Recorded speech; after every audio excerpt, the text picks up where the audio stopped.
नमस्कार, मैं अंजना और आप देख रहे हैं उदय उत्तराखंड न्यूज। आइए बढ़ते हैं आज की बड़ी खबर की ओर।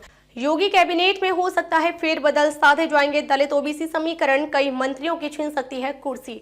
विधानसभा उपचुनाव में भाजपा गठबंधन के 9 में से 7 सीट जीतने के बाद अब फिर से प्रदेश मंत्रिमंडल में फेरबदल की सोगबुगाहट शुरू हो गई है। कई विधायक जहां मंत्री बनने के लिए जोड़ तोड़ में जुट गए हैं, वहीं सहयोगी दल भी मंत्रिमंडल में कोटा बढ़ाने की दावेदारी करने की तैयारी में है।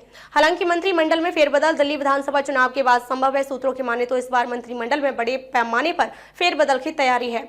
में कई कैबिनेट और राज्य मंत्रियों का पता साफ हो सकता है। उपचुनाव से पहले ही मंत्रिमंडल में फेरबदल की कयासबाजी शुरू हुई थी, लेकिन किसी न किसी कारण से यह मामला टलता रहा है। उपचुनाव निपटने के बाद सरकार और पार्टी के स्तर पर मिशन 2027 की तैयारी शुरू हो चुकी है। इसलिए माना जा रहा है कि इस बार मंत्रिमंडल विस्तार को अधिक दिन नहीं टाला जाएगा। सूत्रों का कहना है कि इस संबंध में जल्द ही दिल्ली में बैठक होगी। इसमें विस्तार की रूपरेखा तय की जाएगी। इसके बाद विस्तार को अंतिम रूप दिया जाएगा।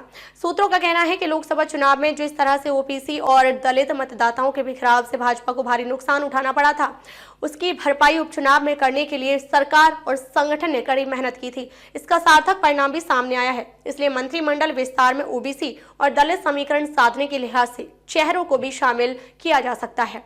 सूत्रों का कहना है कि उपचुनाव में जीतने वाले 1 या 2 विधायक को भी मौका दिया जा सकता है। खासतौर से दशकों से जिन सीटों पर भाजपा नहीं जीती थी, वहां से जीतने वाले विधायकों को मंत्री पद देकर पुरस्कृत किया जा सकता है।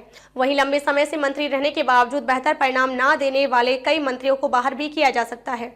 ऐसे कई मंत्रियों की कार्यप्रणाली का आकलन किया जा रहा है। संगठन में बेहतर काम करने वाले, खासतौर से उपचुनावों की रणनीति में जुटने वाले कुछ संगठन के नेता भी मंत्री बनाए जा सकते हैं। उपचुनाव में सीट से भागीदारी से वंचित रह गए निषाद पार्टी के अध्यक्ष संजय निषाद जहां मंत्रिमंडल में एक और पद पाने की कोशिश कर रहे हैं, जबकि मीरापुर सीट जीतने वाले रालौद भी दबाव बना सकता है। ऐसे में प्रस्तावित विस्तार में बड़े पैमाने पर फेरबदल संभव है। अब तक के लिए बस इतना ही। फिर मिलते हैं एक ऐसी ही बड़ी खबर के साथ। तब तक के लिए नमस्कार और देखते रहिए उदय उत्तराखंड न्यूज।